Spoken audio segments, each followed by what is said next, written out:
Well, thank you, everybody. Everybody knows the title of this panel, and I think everybody in this room understands the importance of encryption. So I'm going to dive right in with just the quick interviews of Alex and Gino, and then I've got 5 to 7 questions, depending on how much time we have.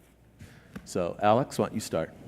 Hi, good morning, everybody. My name is Alex Gounares. I'm the CEO of Polyverse Corporation. We are one of the FiRe startup companies out here. Prior to doing Polyverse, I was CTO at AOL and CTO at Microsoft Online. And kind of my claim to fame is I was Bill Gates' technology advisor for about 3.5 years. Gino? So I'm providing a good contrast here because my name is Gino Pereira. I'm the CEO of NXT-ID.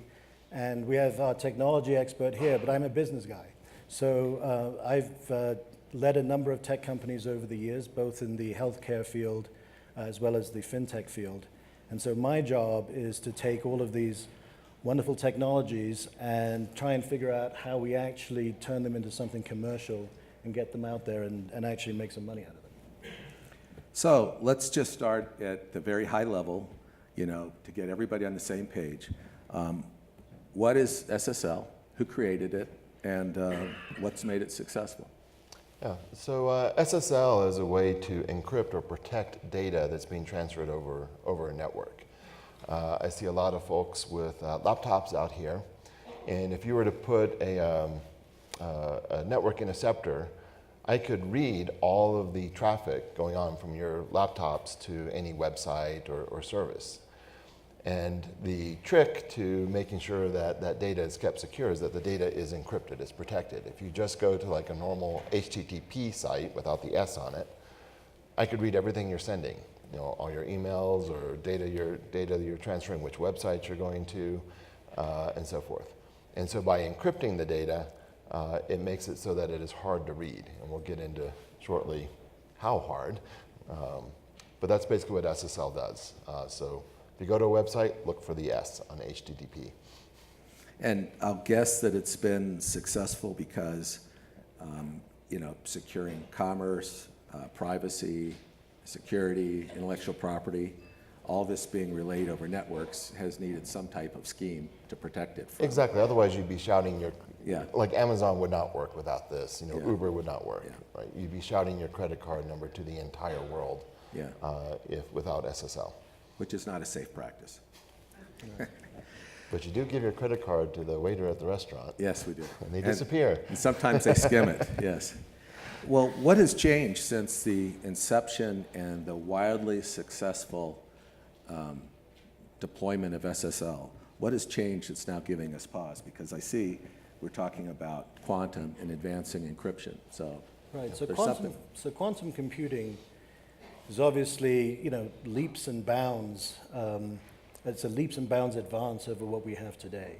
And the big difference in quantum computing is that instead of computers having to calculate individually zeros and ones, there are quantum states where they can be zeros and ones at the same time in kind of layman's terms. And so it increases computing power by just a huge factor.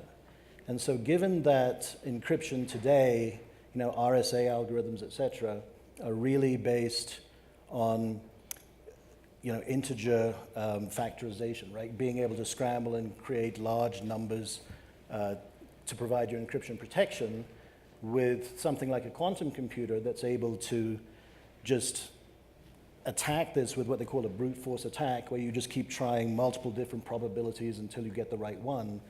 Now, instead of taking years to crack something, this could take minutes. And so that's theoretically what everybody's looking at as the biggest challenge that's coming in the future. Has anybody tried to calculate, I'm curious, has anyone tried to calculate the value of breaking SSL? I mean, clearly it would be very valuable. Has anyone done any research in other words, is there an economics incentive to invest money into breaking SSL as a means of quantum? Does anyone know how big a number, what the payoff would be of that? I think it depends on the target, right? Yeah. So the firm that I founded a firm about 6 years ago, based on all the data breaches that were happening in Target and Walmart, et cetera. And so our objective has been to how can we make data more secure? How can we make transactions more secure? And our philosophy has always been, if you take away the economic benefit, then there's no incentive to hacks, because there's no such thing as something not really being hackable. Yeah.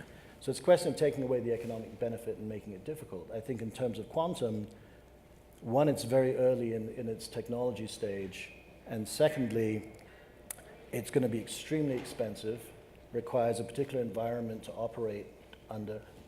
And so I'm almost thinking that it's really something that, you think of Russians and Chinese having to hack sensitive data in the United States, rather than somebody trying to crack somebody's credit card or something like that. So I think it's at a different level.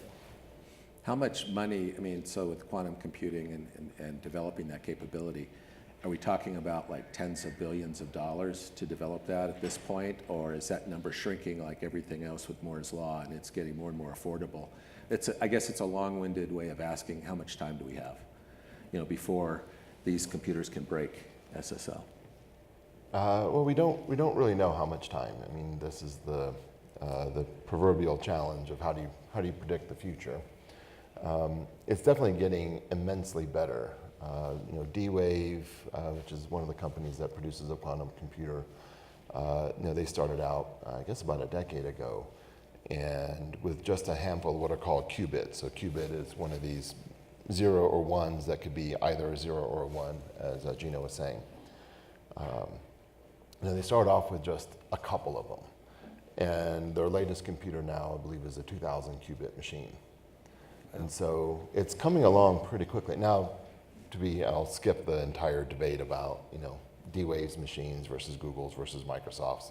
There's a lot of technical folks that will debate about the relative merits of the different technological approaches. But the simple matter is, whether it's Google's, Microsoft's, IBM's, D-Wave's, these machines are getting better very, very rapidly.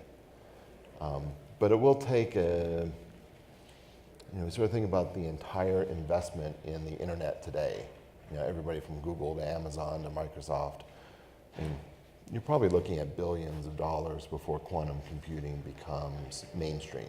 And that'll be across a lot of different companies. And is that a 5-year, 10-year horizon, or is that? It's now. We basically see quantum computing being used in real-world applications. Now, very limited real-world applications, very targeted, very, very sort of specialized mathematical problems. But to give you a sense for how mainstream it's becoming, Microsoft, I believe it was this year, they launched just a toolkit where you can download to your computer a quantum simulator and quantum programming tool. So now basically anybody in the world can download for free and start learning how to program a quantum computer. So it's still early days. This is for anybody in the room that had like the Timex Sinclair 1000, back in the late 70s. Yeah. Okay, we're at Timex Sinclair 1000 with the cassette drive. Okay. You couldn't do much with that, but it's Within getting better. a decade, Yeah. things started happening. Interesting.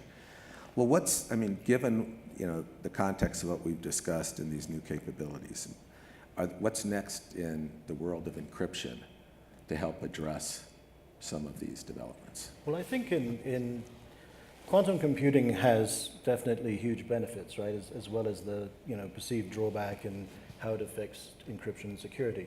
So you can actually use quantum computers, of course, to enhance security. So a lot of security algorithms are based on random number generation. So random numbers that can be generated by a quantum computer can be vast, large. So a lot of it is, I think quantum computing can actually help to enhance encryption going forward. The disconnect that I see is you've got these very advanced machines at one level, and then you've got the ordinary man in the street who's just operating on their normal iPhone or laptop computer. I don't think that they're necessarily attractive targets for somebody with quantum. But simple common sense things to do would be, if you're using AES 128 encryption, upgrade that to 256.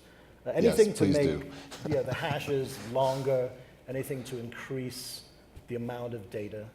I think that it's, interestingly enough, simple things like, you used to have to sign your credit card. Now we're moving to a digital world. In some respects, that signature, if it's not anywhere, is actually a better proof of who you are if you've got a photo ID, for instance, and you're at a point of sale making something. If somebody doesn't accept that unless they have your signature, I mean, that's a way to show who you are. We may be looking at some lower tech things combined with high tech solutions that might actually improve things because it's just something not taken into account by a machine. Do you want to add anything to that? Yeah, I'd add a few things to the question of Yeah. what's next. In addition to what Gino said, which I totally agree with, one of the things that's happening now with basically the folks who are working on internet infrastructure is a move towards what are considered quantum resilient encryption algorithms. The RSA algorithm, elliptic curve cryptography, and so forth that's commonly used today in the internet are things that people view as quantum computer can break pretty easily. And there's actually a competition, I guess. I'm not sure that's the right word. There's an evaluation process going on now where there's actually 69, last count I saw, different proposals for new algorithms, new encryption algorithms that are meant to be quantum resilient. The other thing that's happening now, and this sort of goes beyond sort of protecting against quantum to just protecting against regular cyber attacks, is a move towards polymorphism. One of the issues with breaking encryption today is essentially, whether it's ECC or RSA or whatnot, there's essentially one secret. If you are able to brute force get the secret key, well then you're going to break anything that's relying on that secret key. So, Amazon.com, there's one key. You get that one key, oops, Bezos might not be a billionaire, or they might not be $1 trillion company anymore. But what if you had more than one key? What if you had lots and lots of keys and those keys were constantly shifting? There's a lot of technology needed to make that work, but we're seeing the same thing happen with computers themselves as well. And this is something that my company does, where we make lots and lots of individually unique computers to make them harder to attack. And I'll talk about that later today. But the more that you can add diversity to the environment and add this notion of polymorphism, the harder it's going to be for a quantum-style computer to break things. And so that's a big push right now. As you look forward into the future, and we watched quantum computing evolve, what would be the top 2 or 3 warning signs of okay, we've arrived? What would be things that you'd be hearing about? Maybe we wouldn't be hearing about them because of the sponsors, but are there certain milestones? You're not going to hear about the first stuff. Are there certain milestones or certain things that would give a pause or an indication that another capability exists? I don't think that just as a few years ago when we were all going along very nicely, and then all of a sudden we had hacks of a million pieces of data. I don't think that. I think general awareness today, trying to improve your own internal security as best you can, but I don't know that there's going to be a warning sign. I mean, quantum computing is going to develop. I don't know that there's going to be a particular warning sign or milestone until something big happens and it's big news, and then it'll be all over the place. Well, and it might not even be a warning sign in the sense of a cybersecurity attack. I mean, so far in this discussion, we've talked about sort of I'll call it the dangers of quantum computing. But there's very useful, everyday, prosaic values to quantum computing. How fast do you get your pizza? Right? Or how soon do you get your UPS package? When you sort of backtrack and sort of think about the challenge that a Pizza Hut or a UPS or an Amazon Prime has, in technological circles, this is known as the traveling salesman problem. So you got a truck with a bunch of stuff on it. What's the most efficient route through the city to deliver all the things that uses the less fuel and gets everything delivered? Turns out in technology that's something called an NP-complete problem, which basically means it's really bloody hard to figure out the optimal answer. And quantum computers are excellent at figuring out those things. So we may see the very first usage of quantum computers is get your pizza faster. Interesting. Interesting. Hopefully something better than that, but still, it is a use of quantum computers. So we have about 12 and a half minutes left, and I'm going to ask them a related question because of a news item that just broke within a few days of the panel that is related. And then if you have questions after that, feel free to ask. I figure some people might be curious about these topics. So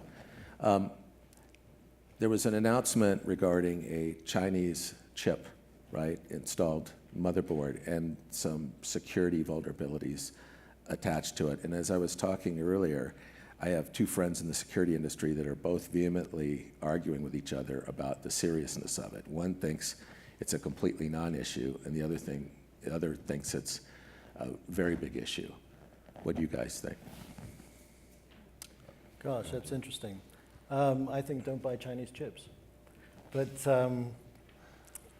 more seriously, I think that that's just going to be one of many things going forward. So I think in terms of having, secure places on a hard disk, or where you can store information, where it's encrypted. If they get information back, if it's encrypted, it's going to be harder for them to do anything with it. And then there's a question of, how important is the information that's going back? If it's and knowing where to store your sensitive information is important as well. I mean, I'm more and more in favor of having electronic vaults where I store things, and I don't store sensitive data in my computer because it's almost inevitable. If it's not this particular Chinese hacking episode, it'll be something else down the road. And so I just try and ensure that there's no sensitive data anywhere where I'm connected, honestly. And if I can, it's encrypted.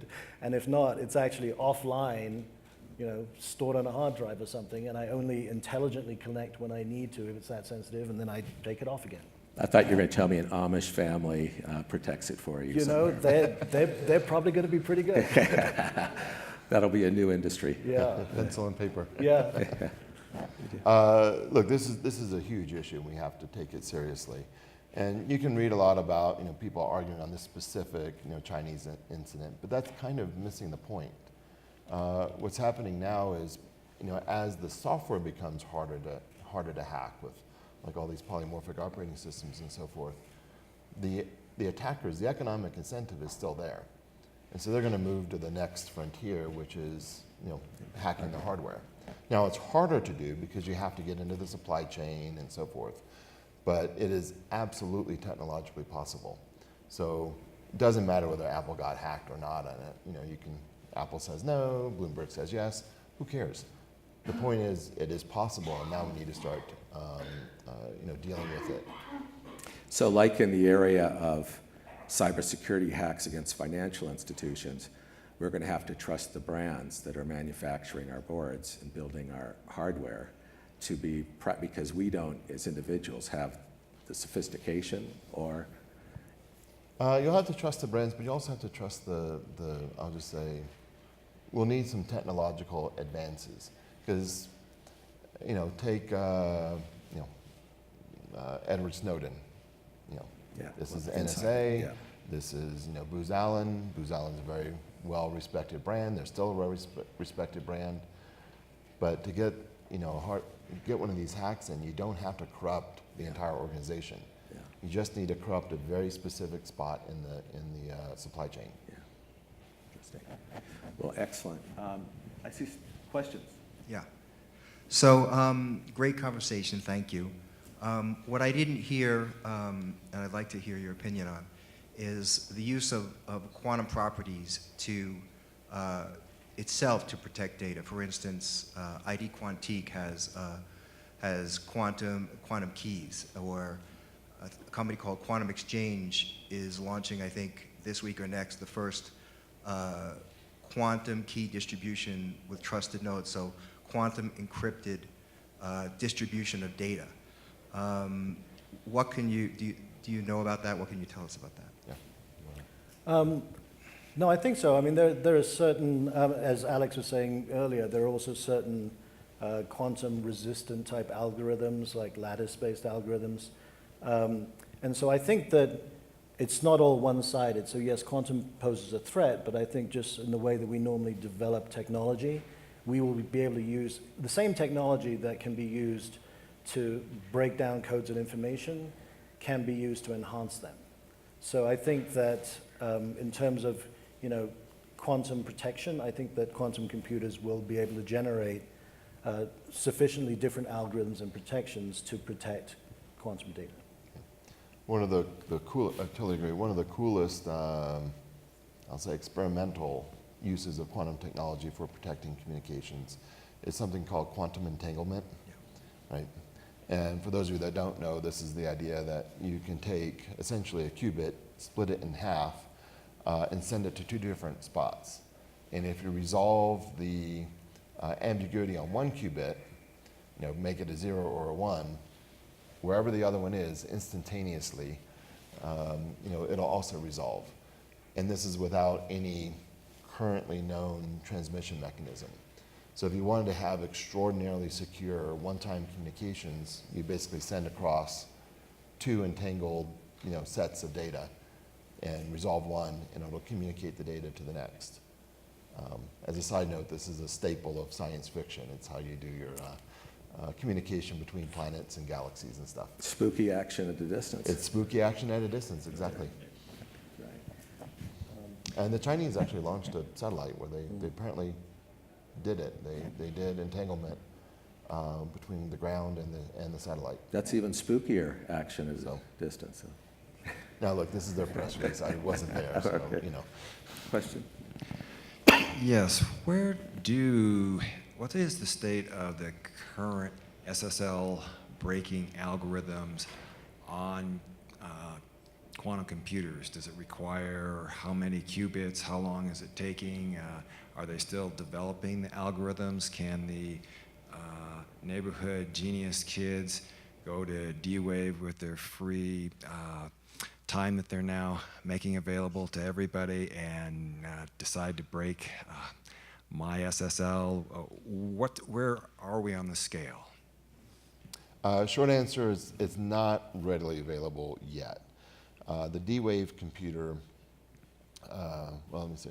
There's an algorithm called, I believe, a Thor algorithm. I might have which basically is a way to break SSL and so forth using a quantum computer. So the mathematics of how you would write a quantum computer program to break SSL are basically extremely well known. The D-Wave computer does not run those algorithms. They use something known as quantum annealing, and I'll skip the whole religious debate about which one's better, which one's worse. I mean, a lot of passion on either side. But the net effect is there's no service today. You can't go to Microsoft, Google, or D-Wave and buy quantum compute time to break SSL. It's not available yet. So short answer is not. Immediately we're okay at the immediate moment. And is it likely to need a number of qubits to be efficient or not? It will, and apologies, I don't remember that number offhand. I think we're good then, unless. All right. No, that's great. Thank you, Greg. Thank Thank you, you. Gino. Thanks.